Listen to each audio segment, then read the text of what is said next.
All right, guys, let's try doing some notes this way. I know kind of looking at your YouTube videos that I've been posting to y'all can kind of get boring. So from time to time, I'm going to be showing you some documents, just like we would be doing in class, kind of as you would see underneath the document camera. So the paper that I have right now is the first link that you're going to see under Monday's folder, and it's the second page. Just kind of before we get going, I do want to say that, you all do need to make sure you are logging into my Canvas every single day. And my homepage has a calendar of every single day and what is kind of expected of you guys. When you take a day off and you don't do anything, it's literally like you just missed a day of school. So you need to make a concentrated effort that you are getting in there every day and you are kind of participating. So you all should have completed the quiz from Friday, and we talked about how to solve a system of equation using the equal value method, and we talked about how to solve by substitution. So you did a couple word problems with equal values. So what today's lesson is going to be on, we're going to do some word problems using the substitution method. Okay, so again, that first document I sent you, going down to the second page, and let's go through these three examples together. Now, you don't have to watch this entire thing. If you kind of get the idea of what's going on after the first one, go ahead. There's another link for the worksheet I want you to do. But I will be going over all three of these things as you need to help here. All right. A farmer grows only sunflower and flax on his 240-acre farm. This year, he wants to plant 80 more acres of sunflowers than he does of flax. How many acres of each group does a farmer need to plant? So the first thing we need to do is define our variable. What is it we don't know? What is it we are trying to figure out? And kind of the last sentence there gives us an indication of that, right? So how much crop does the farmer need to plant? Well, the first thing we need to know about flax. So define our variable. Let's just let F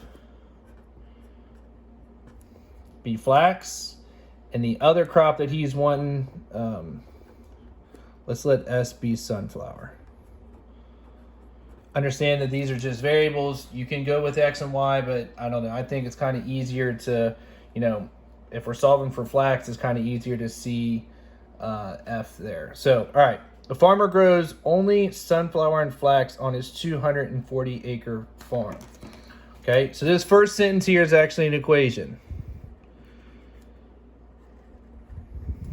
Okay, in the end, he has 240 acres. So whatever happens from here, I'm going to set equal to 240 because we can't have less, we can't have more. He has to cover 240 acres. Well, what's the only thing that he and we are talking about that's on his farm? Okay, it's only talked about two different crops, right? Flax and sunflower. So the amount of sunflower and the amount of flax has to be added up to be at 240 acres. So we're going to say S plus F. All right, the next sentence.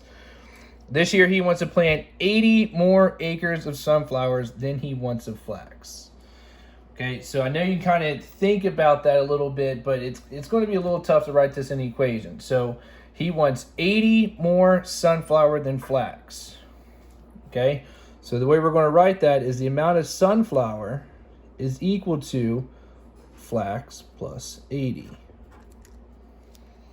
Okay, because in the end, he wants more sunflowers than flax. So sunflowers is the amount of flax plus the 80 there. All right, so now we have a system of equations. We have two equations. Now we're asked to solve. This is a great system of equation to solve by substitution, because you should notice that we already have a variable that's isolated. We already have S completely on its side by itself. When we have a variable that's already completely on its side by itself, we can do what you would literally think substitution means, right? Substitution means to replace something, right? Think about it, substitute in basketball, right? A center comes out and another center substitute back in. We have the S here. We have that same exact S right there. So what we're going to do is substitute that guy on in. Okay, so I'm going to rewrite that top equation 240 is equal to, but now instead of saying S, we know what S is. S is this F plus 80. And then in the end, we have that plus F. Now we have one equation, we have one unknown. Now we are able to solve. I have like terms over here. F plus F, right, means you have two F's. All right, we're going to subtract the 80 away. 240 minus 80 is 160. And then we're going to divide both sides by 2. 160 over 2 is 80.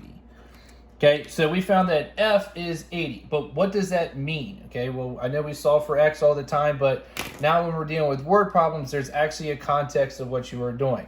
Well, we defined our variable as flax, right? F being flax. If F is 80, that means we have 80 acres of flax.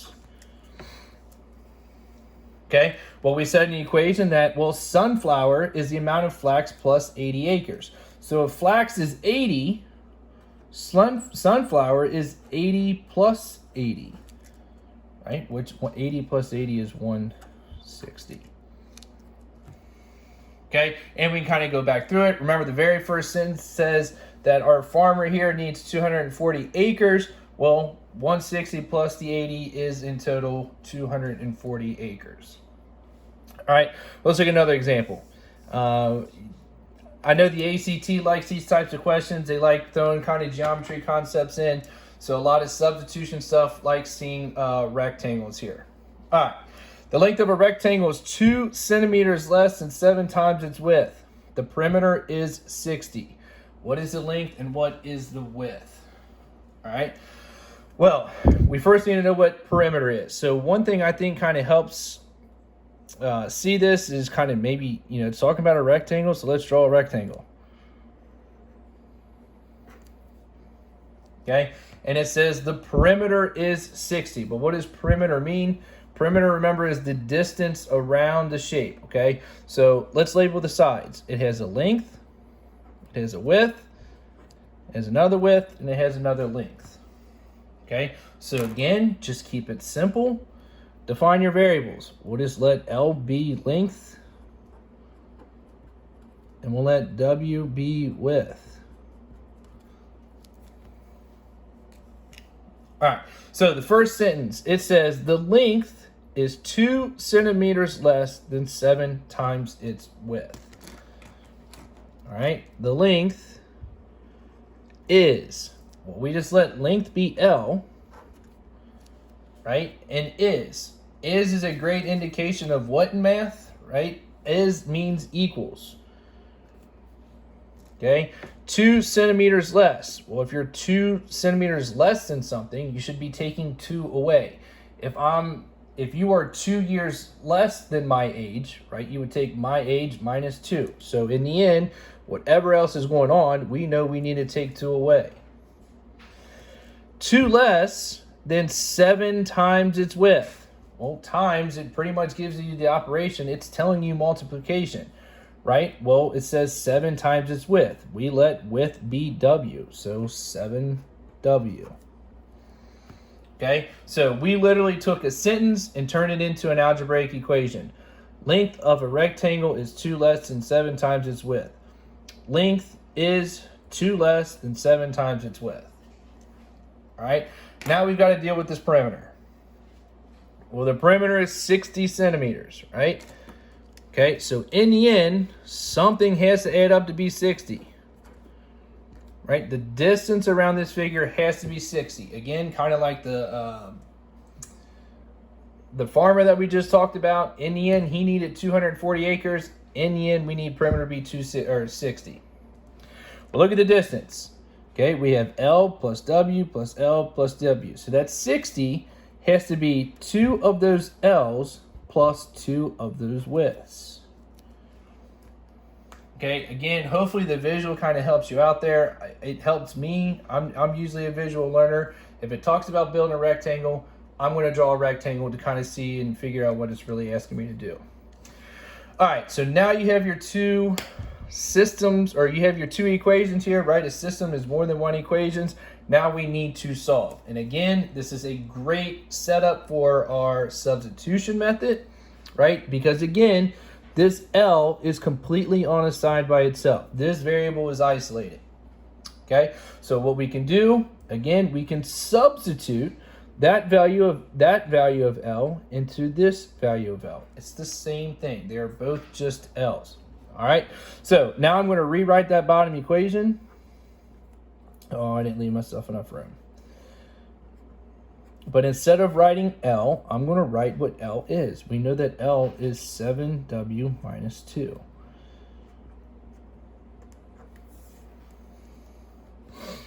Okay, so now your equation solving skills are going to kind of be pushed to the test here a little bit.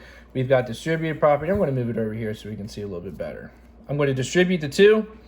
So 60 is equal to 14W minus 4 plus 2W. Again, we've got like terms. I'm going to go ahead and add the 4 over as well. So that's 64 is equal to 16W. Uh-oh.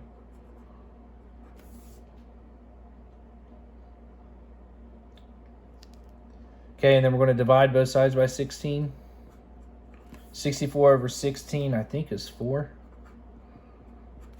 Okay, so again, right, we've solved equations. You know, we come down and say x equals all the time. Well, now we have meaning, all right? We set what W means. W, remember, we said meant width. So when W equals 4, the width of this rectangle is 4.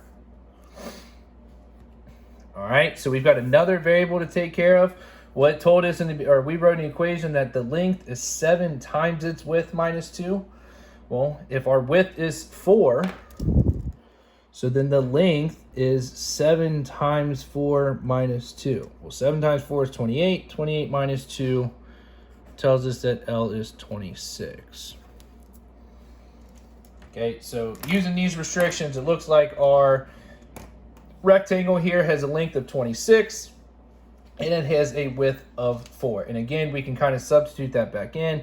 If length is 26, 26 and 26 is 52, plus our 8, you know, takes us to our length, or our perimeter of 60. All right, our last question down here at the bottom. And again, you're going to see a lot of examples with costs. You know, we're going to get into more word problems kind of towards the end of the week. It likes doing these kind of cost things, so you got to get used to the different monetary values here. All right, let's see if I can zoom in a little bit more. The price of a sweater is 5 less than the price of a shirt. If 4 sweaters and 3 shirts cost $211, what is the price of each shirt and sweater? All right, so again, you know, kind of reading the question back through. You know, what are your two unknowns? What is it wants to figure out? Okay, well, it would be easy to let, you know, the first letter kind of dictate what variable we're going to use, but we're talking about shirts and we're talking about sweaters. You cannot name both variables S. So what I'm going to do is use their second letter. Well, shirt, second letter is H, so 8 is shirts, price. And let's use W for the price of the sweater. Again, these are just variables. You can name them X and Y, but I think when we're actually talking about, you know, real stuff here, I think it's easier to kind of name them something that's easier to kind of relate back to. All right, here we go. Sweater is 5 less. Sweater is, well, it says the word sweater. We let W be sweater, so I'm going to say W. Is, again, is equals, right? It's what you are, so you are equal to 5 less. Again, with the age, you know, if your age is 5 less than my age, you would take whatever my age is minus 5. 5 less than the price of a shirt. Well, shirts, we let be H, so it says shirt, so we're going to write H. It's not being multiplied by anything. It just says price of a shirt. So again, we can reread the equation using or reread the sentence using our equation. Sweater is shirt minus 5. Sweater is 5 less than the price of a shirt. All right, the next sentence. 4 sweaters. Okay, so if we read the whole sentence, 4 sweaters and 3 shirts cost $211. To me, with these word problems, I think it's always easier to kind of begin with the end in mind. So instead of saying total or is, it says the cost. So in the end, you know you're spending $211. Okay, so whatever is going on in this particular case, we have to end up with $211. So I'm going to say 211 equals. Okay, so now let's figure out what the 200 or what we've got to get to make this equal to 211. Well, it says 4 sweaters. Well, we have 4 times the amount of sweaters. If sweaters are, let's just say $10, and we bought 4 sweaters, well, it's $40. How did we get that? Well, 10 times 4 is 40. So if it says 4 sweaters, we have 4 times the amount of sweaters. Remember, we let sweaters be W.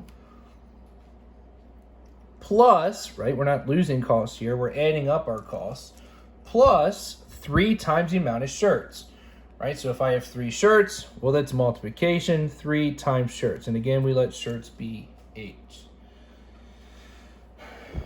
All right, so now we're kind of back to square one. This is the skill you learned last week, being able to solve a system. We just did 2 more systems up above using the substitution method. Hopefully we are a lot better with this by now. Again, this is a great indication of using the substitution method because notice we have a variable completely on a side by itself. When we have a variable completely on a side by itself, it is now going to allow us to substitute that value in. So notice I have that same exact W down here. So what I'm going to do, I'm going to rewrite this bottom equation, but instead of saying W, we're going to say what W is. So 211 is equal to 4 times, again, instead of saying W, it is now H minus 5. One thing to take caution of here, I didn't mention it before, but notice how I am using parentheses. Okay, it's not just 4H minus 5. 4 needs to be multiplied by all of the H minus 5. We got to take care of that using parentheses. I don't think it's going to hurt us too much in this case, but especially when you're dealing with negative values. Okay, you're going to get yourself in trouble if you are not dealing with negative values. All right, so let's go ahead and finish our equation here. That was the 4W plus the 3H. Again, your equation solving skills are kind of pushed to the test. You've got distributive property.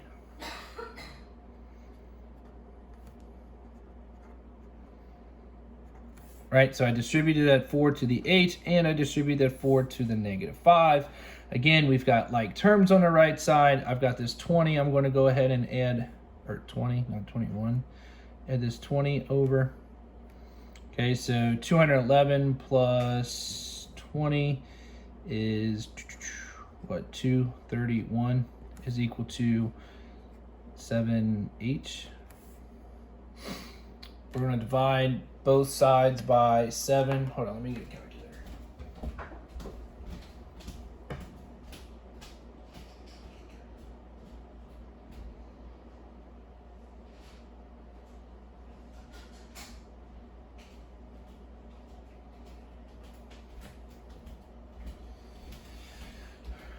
All right, so we have 231 divided by 7. 231 divided by 7 says that H is 33.